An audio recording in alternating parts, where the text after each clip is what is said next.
Hello everyone, welcome back to the channel. Today we're going to do something a little bit different. As many of you probably know, bulldozer parts are expensive, so I need to do something to make a little bacon.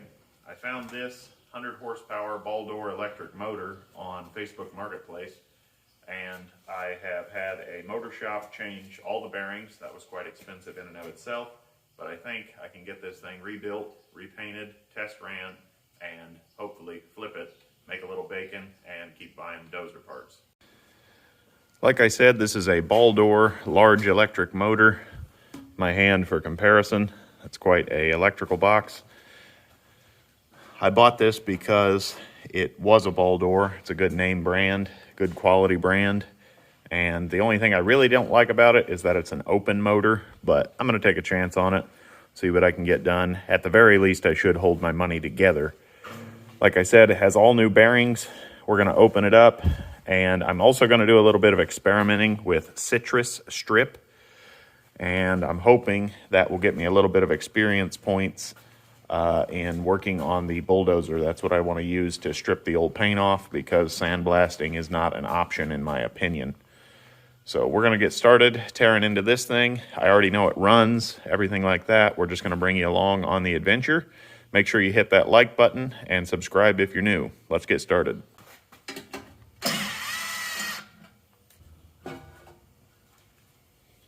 That is a motor cover. Yeehaw. Motor shop had already been in here, and they said the previous owner was using zip ties to keep track of the numbers. I thought that was kind of a neat idea. A little bit wasteful on zip ties when label makers are so readily apparent, but they went ahead and relabeled all the leads for me, so I won't have to do that.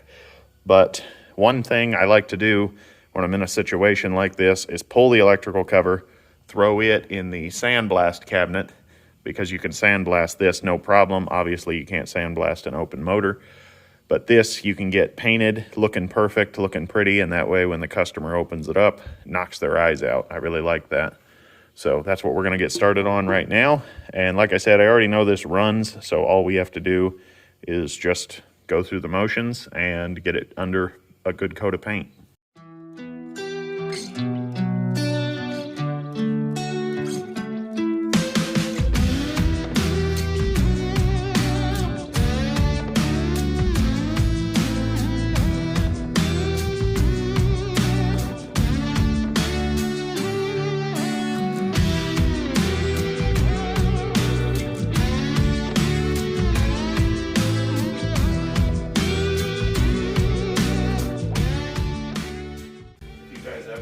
Find these easy loader tables on Facebook Marketplace, grab one, you will thank yourself.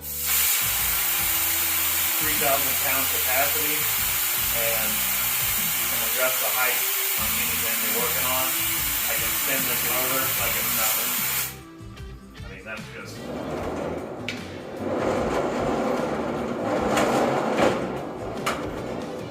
that's a cool workbench right there. They come with square top, round top, whatever. We're gonna go ahead and get rid of these faded out, nasty old decals.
We have the motor suspended, of course, using a chain, which I really don't like, but I'm going to be using a acid chemical, and I don't want any surprise reactions. Going to apply my first coat of citrus strip to this. I want to do the bottom as well so that everything looks perfect for whoever wants to buy this rig. And then I'm going to go ahead and get started sandblasting those parts. So we'll bring you along, start rolling more time lapse. Kind of a quick and easy video because all of the inside technical stuff is already taken care of on this big girl.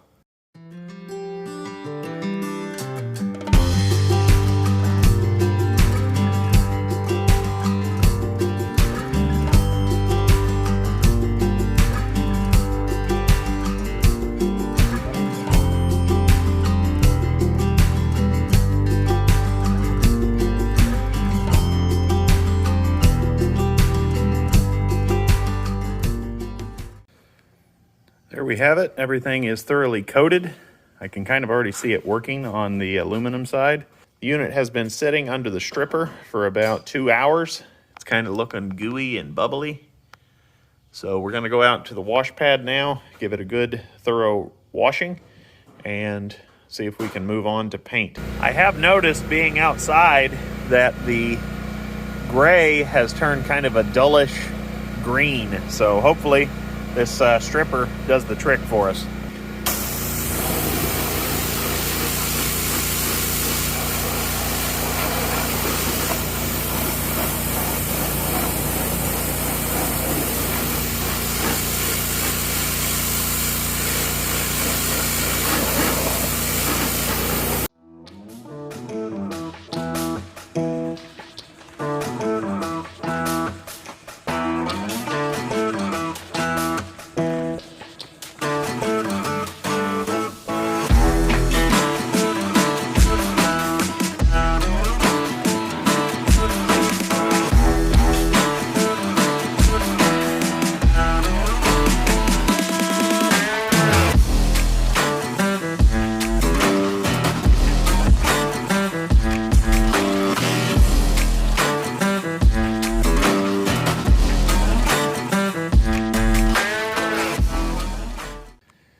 We have thoroughly deactivated the citrus strip and came out quite nicely. As you can see, it's already drying.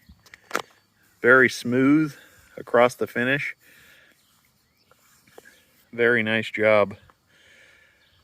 I think if I were to let another coat on this with the citrus strip, I think it would come out even better, but I don't think it's going to matter for our application.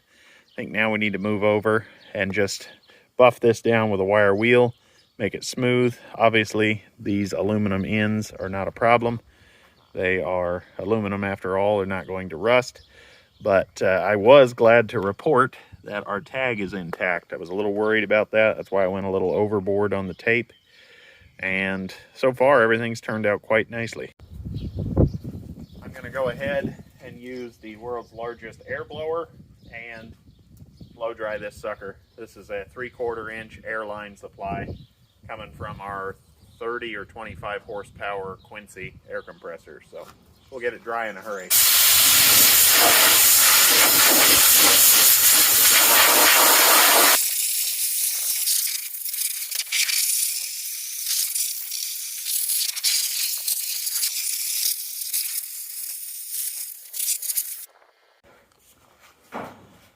This has been on the channel before. This is a variable speed die grinder.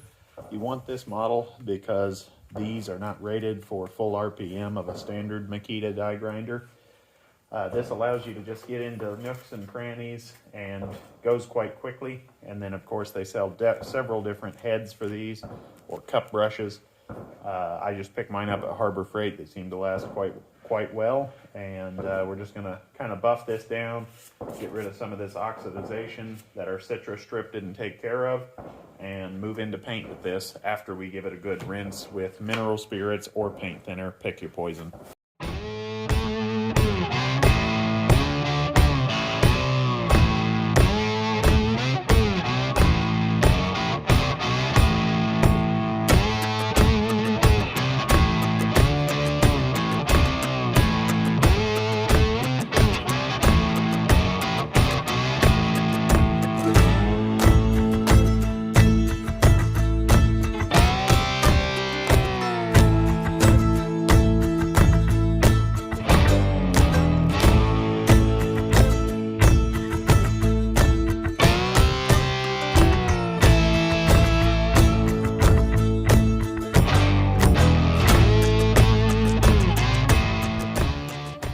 got real intimate with the big old 100 horsepower motor. Got it extremely clean with the wire wheel. Very, very clean. Very smooth finish. Should take paint quite nicely. Was able to save our tag. Got one little spot right there and one right there to touch up. But after that, I think we're gonna be able to move into paint. And I'm trying to get this thing done and test ran yet today. So we gotta keep on chugging. Make sure you hit that like button. It takes a lot of extra time to throw the tripod around and bring you guys along on the adventure. And a little bit more behind the scenes stuff that you guys never get to see that I do daily. We're finally in to our most wasteful point of this process, and that is the paint thinner bath. Gonna go ahead, douse this thing down, give it a quick rub down on the large flat surfaces, and then we will either blow dry it or let it dry just from the sunlight.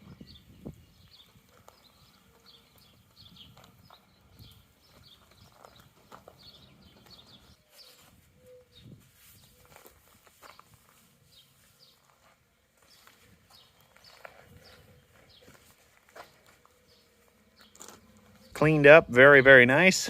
It's gonna have a good smooth coat of paint on it, and it'll look good when we're all said and done. We also have to paint the electrical box as well.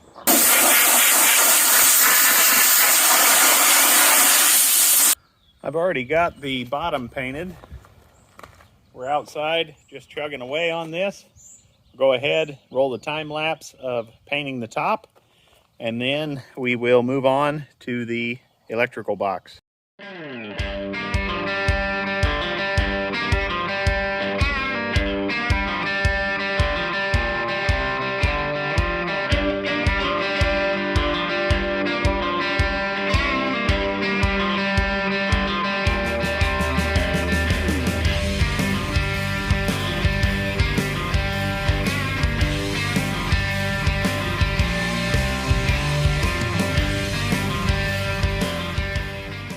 We are here in the paint booth.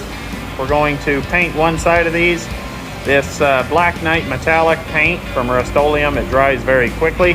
So probably 20 to 30 minutes we'll be able to clip these and paint the outside for the final time. Then we will finally be able to start reassembly.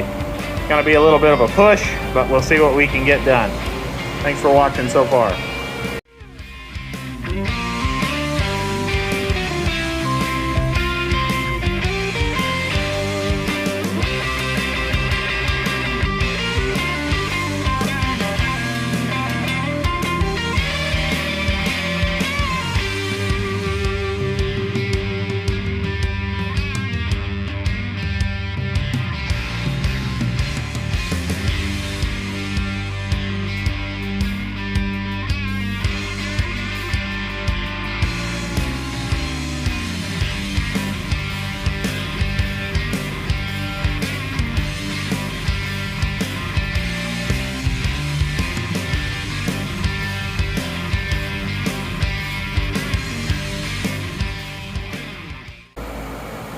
We are all finished up with paint.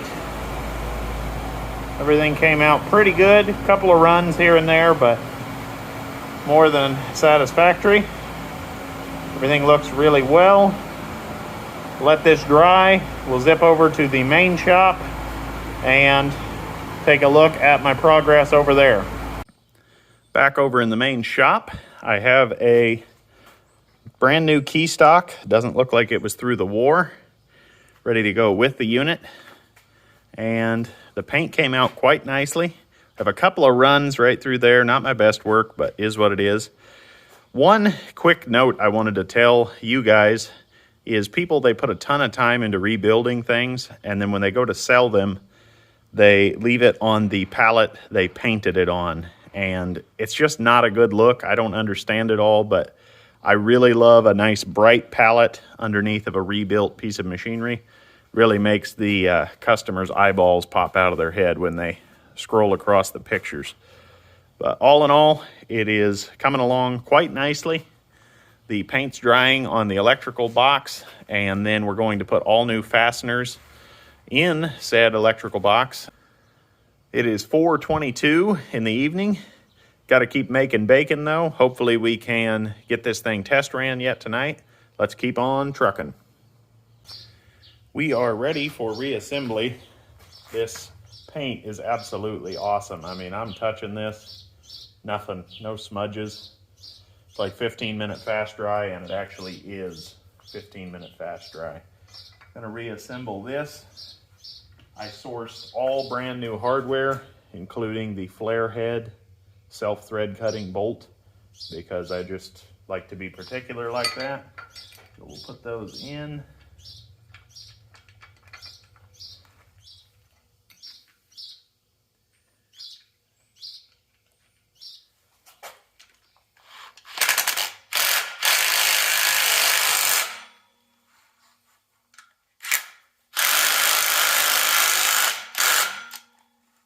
There we go. Good fit up on that. Now we have to wrestle this big cast iron box back on here. Won't be terribly difficult. Just a little heavy to hold up one-handed.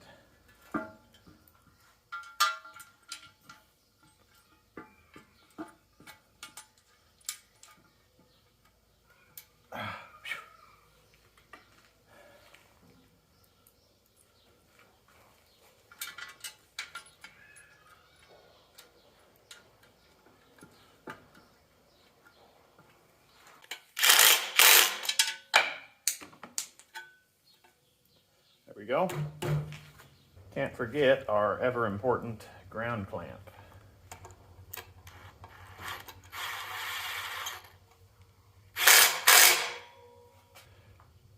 Our shop is quite vintage, so we need to get set up for low voltage, which includes 4, 5, and 6 wired together. I'm going to use these massive Kearneys. I don't know if that's the right name for these, but that's what we've always called them. These are big old honking Kearneys. And then 7 and 1, 8 and 2, 9 and 3, they go to your power lines. So not really a lot going on here. I'll just find 4, 5, and 6, put them together. I know this is on high voltage right now. I just have to find 4, 5, and 6, put them in one Kearney, tape them up, and then 7 and 1. I'm going to pre-wire this where I just have drop wires out the bottom so I can run it and it'll look sharp in the video. I've got our honking old Kearney on there, and I do not have an 1 3/16 wrench, so I'm going to have to kind of do a little bit of rigging here. It's kind of always annoying trying to hold these. Kind of a 3-armed circus. Now these won't need to be overly tight, but you do want them tight.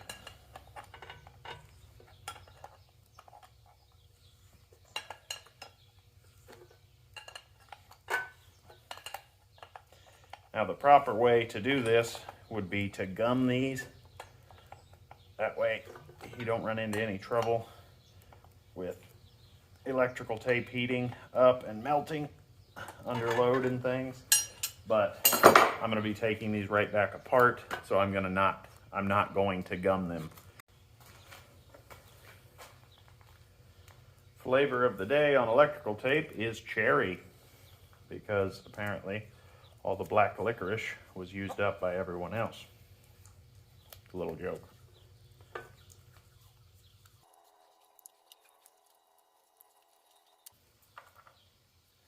Except for that roll. Okay, 1 down, 3 more to go. We always keep some large heavy gauge SO cable floating around. I've already attached the ground clamp and just sticking them out the bottom of the electrical box. We'll go ahead and work on our 3 power in leads right now.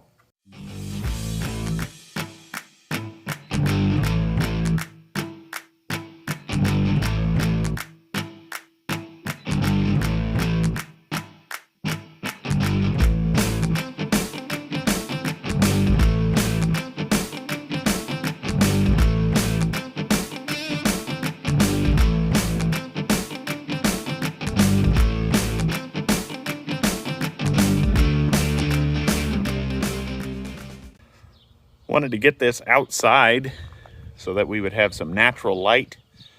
The rebuild came out quite nice. This thing has a 2 1/8 inch shaft on it. It's just enormous, the scale of this thing. Here's the outer cover. Of course, it's dry. The leads are just in awesome shape on this. All wired up, ready to go. Just wanted to do a little walk around before we head over and test run it. This thing is a bruiser. I'm excited to see it run. Just love when a project comes out like this. That is a heck of a motor. We have the unit fired up. It's running perfectly, nice and quiet. I put this red tape on the shaft. That way in the time lapse I'm going to do, it will look like it's spinning, because sometimes the frame rate of the camera will make it look like it's just sitting there. We put the dial face clock, or the analog clock, in to make sure that everybody can see that we're going to let it run for a good long while. Awesome, awesome when a project comes out like that. That's cool. 100 horsepower motor, going to get back out and perform for somebody for a long, long time.